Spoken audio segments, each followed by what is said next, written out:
Hello बच्चों, आज के इस वीडियो में हम डेविड मॉरिन की कुछ थ्योरी कवर करने वाले हैं जो कि पेज नंबर 321 में दी हुई है। और इस थ्योरी का नाम है अ नीट ट्रिक। ठीक है, तो मैं यहाँ पर आपको पढ़ के नहीं बता रहा हूँ, ये यहाँ पर जो भी कुछ लिखा है वो मैं आपको अपनी लैंग्वेज में समझाने जा रहा हूँ with the help of some examples.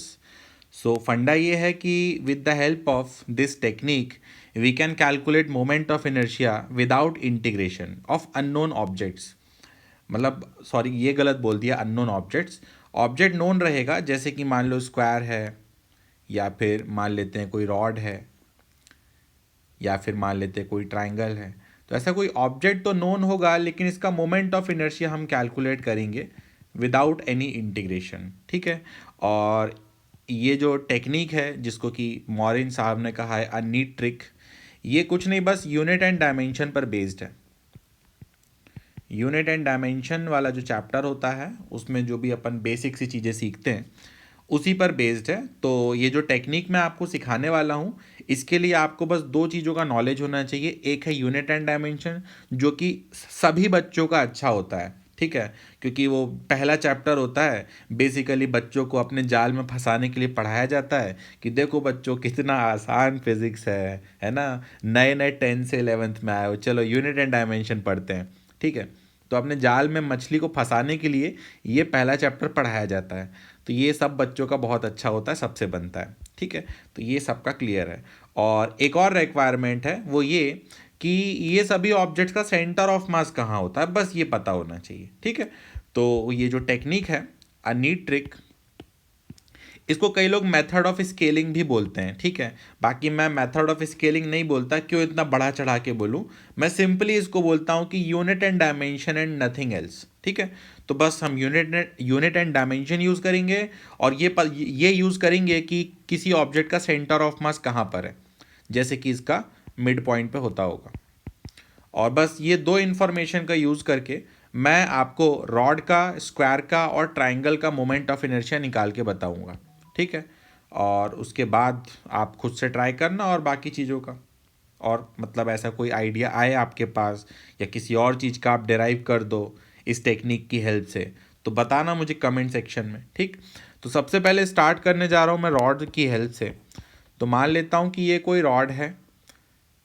Unit and dimension का ज्ञान यूज़ करते हुए मैंने कहा कि देखो भाई, मोमेंट ऑफ इनर्शिया जो होता है वो something into mass into length का स्क्वायर होता होगा। ठीक है, फिर अगर मैं मास की बात करूं तो वो लैम्डा इंटू एल होता होगा। So I can say that कि moment of inertia is directly proportional to L cube for this rod.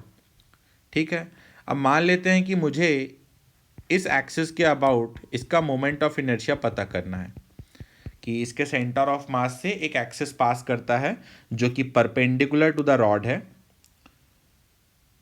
जो कि रॉड के परपेंडिकुलर है, और इस एक्सिस के अबाउट में मोमेंट ऑफ इनर्शिया जानना चाहता हूँ।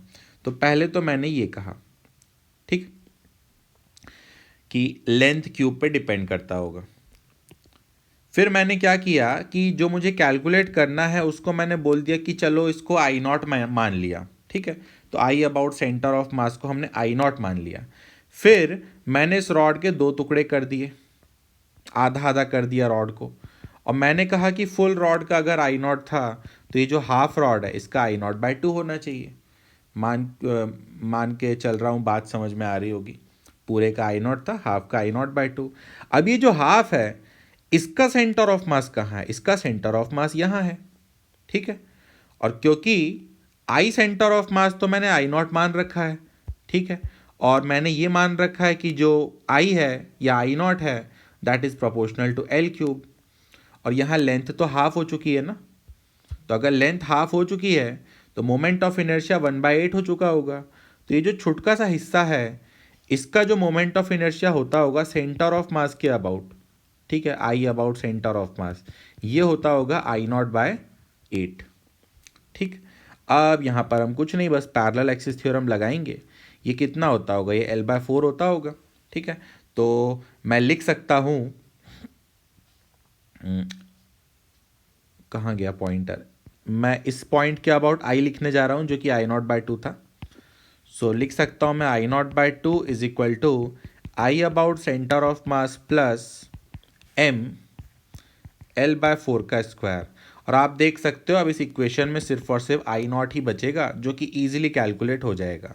तो लिखा I0/2 is equal to I0/8 plus ML² 2 × 16। तो ये 2 से उड़ाओ इसको, तो यहाँ से हमको मिला कितना, 1 - 1/4 3/4 I0 is equal to ML²/16। Then किया 4 4 जा 16, तो यहाँ से आप देख सकते हो I0 का वैल्यू आ गया ML²/12।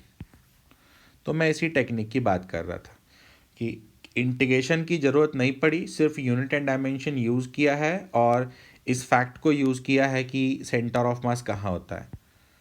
टोटल 3 रिक्वायरमेंट है। तीसरी रिक्वायरमेंट में वीडियो के स्टार्टिंग बताना भूल गया था, वो आपको दिख चुकी है। पैरेलल एक्सिस थ्योरम भी लगाना पड़ता है। तो ये रॉड हो गई, ठीक है। एक और ट्राई करते हैं, स्क्वायर ट्राई करते हैं। मान लेते हैं कि ये कोई स्क्वायर है और अगेन मुझे एक ऐसा एक्सिस जो कि इसके सेंटर ऑफ मास से पास करता है और परपेंडिकुलर टू द स्क्रीन होता है, तो ये मैं जानना चाहता हूँ। तो फिर से मैंने इसको I0 मान लिया।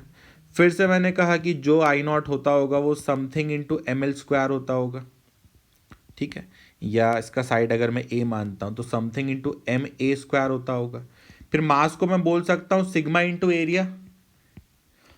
तो यहाँ से मैंने बोला this is proportional to A⁴, ठीक है। ऐसा किया मैंने। इसके बाद क्या किया मैंने, ये जो स्क्वायर था इसके 4 हिस्से कर दिए और ये जो हिस्सा है इस पे ध्यान दिया। ये जो लाल कलर से बनाया मैंने, अलग से ड्रॉ कर रहा हूं मैं इस 1/4 पार्ट को।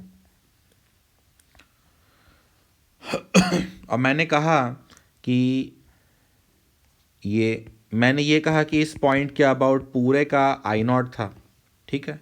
तो ये जो 1/4 है इसका क्या होना चाहिए, इसके अबाउट I0/4 होना चाहिए। तो लिखा मैंने वही, इसके अबाउट हुआ इसका I0/4। फिर इसका जो सेंटर ऑफ मास है यहाँ होता होगा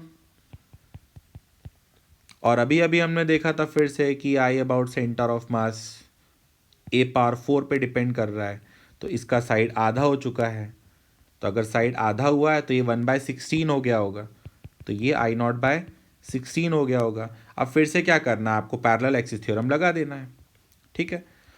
तो आप क्या लिखोगे यहाँ पर, आप लिखोगे I0/4 is equal to I about centre of mass plus M multiplied by ये वाले डिस्टेंस का स्क्वायर। ये डिस्टेंस कितना होगा, ये हमने वापस आओ ओरिजिनल डायग्राम में, ये कितना होना चाहिए, ये होना चाहिए A/2। तो ये क्या होता, ये हो जाता यहाँ लिख रहा हूँ मैं, ये हो जाता A/2√2। अब इसका भी आधा करना है ना, तो इसका आधा करोगे तो क्या आ जाएगा, A/2√2। तो ये जो डिस्टेंस है, सिंपल चीज़ें हैं, डायगोनल का आधा, ये सब मुझे समझाना भी नहीं चाहिए, ये तो आप खुद कर सकते हो। तो A/2√2 का स्क्वायर, तो 4 4 4 ख़त्म। फिर से बना 3I0/4 और वहाँ बनेगा MA²/8। तो हमारा आंसर आया क्या, I0 आ गया MA²/6। आई थिंक यही होता है, हाँ। तो ऐसे हमने स्क्वायर का भी पता कर लिया, ठीक है। अब एक आखिरी ट्राइंगल का पता करें, इक्विलेटरल ट्राइंगल।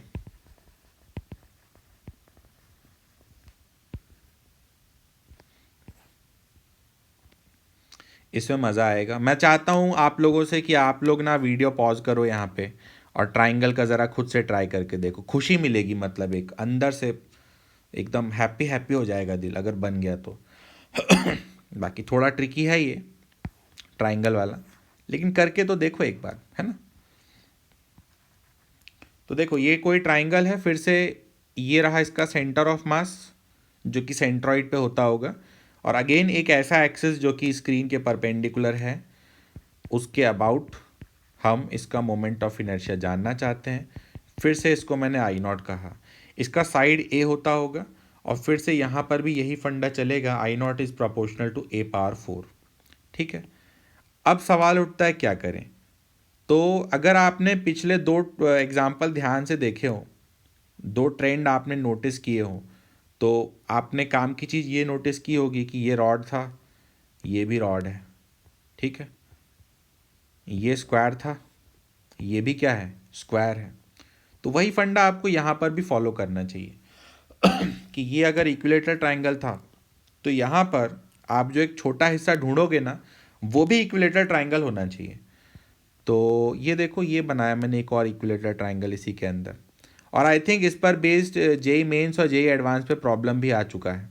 बस उन लोगों ने एग्जैक्ट वैल्यू नहीं पूछी थी, लेकिन इस टाइप का ट्राइंगल उन लोगों ने अलग करवाया था।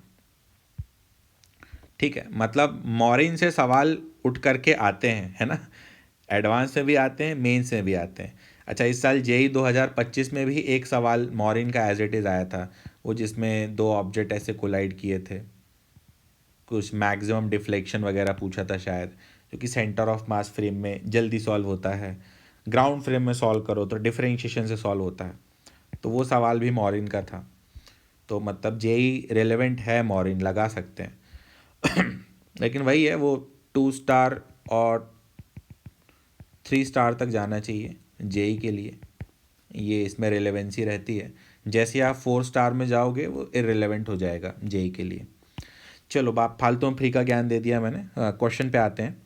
सो क्वेश्चन ये था कि मुझे आई अबाउट सेंटर ऑफ मास पता करना है। तो इसमें मैंने ये एक छोटे ट्राइंगल को ढूंढा और मैंने कहा ये जो छुटकू ट्राइंगल है, इसका जो आई अबाउट सेंटर ऑफ मास होता होगा ये I0/16 होता होगा। ठीक, अब अगर इस छुटकू ट्राइंगल का I0/16 है, तो ये जो हिस्सा रह गया है, ये हिस्सा जो रह गया है, ये भाई साहब जो रह गए हैं, इसका लेट से मोमेंट ऑफ इनर्शिया हम I' मान लें। किसके अबाउट, यहाँ मुझे और कलर्स यूज़ करने चाहिए। हाँ रुको एक मिनट, क्या कलर रहेगा तो कन्फ्यूजन नहीं होगा। तो ब्लू, मतलब जो ब्लू है, जो ब्लू कलर से लिखा है वो ब्लू वाले डायग्राम के लिए है। अगेन जो रेड से लिखा है वो रेड वाले के लिए है। अगेन अब मैं पिंक कलर यूज़ करने जा रहा हूँ, तो अब सब कुछ मैं इसके लिए लिखूँगा तो ये हिस्सा है, एक ये हिस्सा है, और एक और ये हिस्सा है। तो ऐसा है, देखो ब्लू वाले का क्या था, I0 था, रेड वाले का I0/16 था। आई होप कि कोई कलर ब्लाइंड ना हो, ठीक है मार्क भी कर दे रहा हूँ मैं। ये जो पूरा था इसका I0 था, और इसके अंदर से जो आपने इसको हटाया ये I0/16 था। तो अब ये जो 3 हिस्से रह गए रिमेनिंग, इन तीनों का क्या होता होगा, इन तीनों का होता होगा I0 माइनस I0/16, मतलब कि 15 I0/16। अब ये जो है ये तो 3 हिस्सों का है ना, ये तो 3 हिस्सों का है, तो एक हिस्से का क्या होता होगा, इसको 3 से डिवाइड करोगे, मतलब कि 5I0/16। ठीक है, तो ये जो हिस्सा है इसका होता होगा 5I0/16। किसके अबाउट है ये, किसके अबाउट, ये इसके अबाउट है, ध्यान रखना। ठीक है, तो ये क्या बोलूँ मैं, सी बोल दे रहा हूँ, सी फॉर सेंट्रॉइड। तो ये एक्चुअली आई अबाउट सेंट्रॉइड है।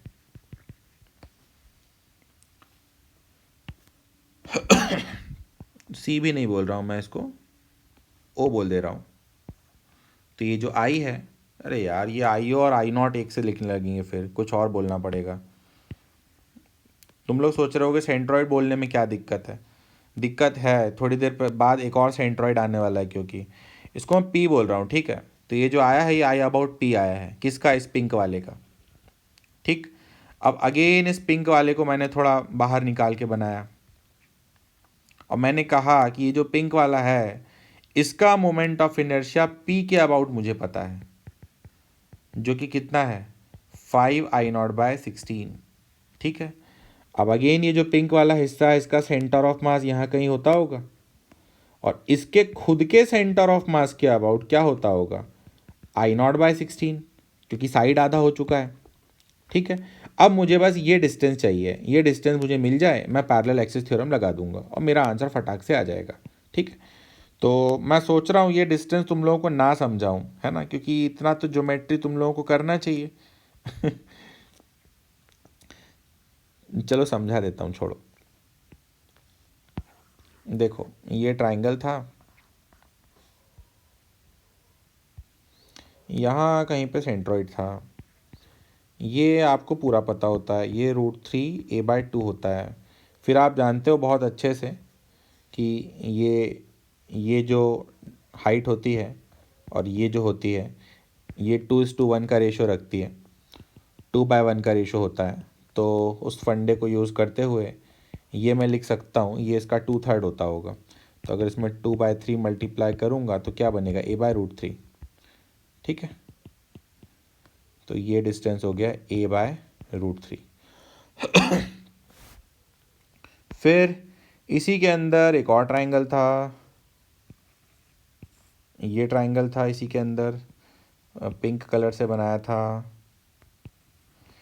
तो ये जो पिंक वाला है इसका सेंट्रॉइड यहाँ होता होगा। ठीक है, और ये कितने पे होता होगा, ये होता होगा ऊपर से a/2√3। सिंपल है, ज़्यादा दिमाग नहीं लगाना है, एक ही जगह a/2 लिखा है बस, क्योंकि साइड आधा हो चुका है। ठीक, अब हमको तो ये डिस्टेंस चाहिए था ना, तो ये डिस्टेंस कैसे आएगा समझ गए होगे, ये वाला माइनस ये वाला, तो वही है a/√3 माइनस a/2√3 करूँगा तो ये आएगा a/2√3। ठीक है, तो यही हमको पैरेलल एक्सिस थ्योरम में लगेगा वहाँ पे, तो लगा देते हैं, है ना। तो क्या लिखूँगा मैं फाइनली, मैं लिखूँगा I/P मतलब कि 5I0/16 is equal to I centre of mass, that is I0/16 plus m कितना इसका, चलो अभी खाली जगह छोड़ते हैं, टाइम्स डिस्टेंस का स्क्वायर, डिस्टेंस इज a/2√3 का स्क्वायर। मास की बात करें, इसका टोटल मास मान लो m था, तो ये होता m/4 m/4 m/4 m/4। ठीक है, 4 एक से ट्राइंगल में बटा था ये। तो मुझे लगता है सॉल्व हो गया शायद, है ना। ये 16 ये कैंसिल, और ये बना यहाँ पर 4I0 और वहाँ होगा ma²/3, तो ये भी आ गया ma²/12। ठीक, इस वीडियो में मैंने ज़्यादा मतलब बहुत ज़्यादा एफर्ट्स नहीं दिए हैं समझाने के लिए।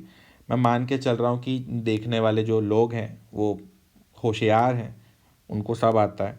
ठीक है, तो यहाँ मैंने कुछ भी 2 बार या ओवर एक्सप्लेन नहीं किया है।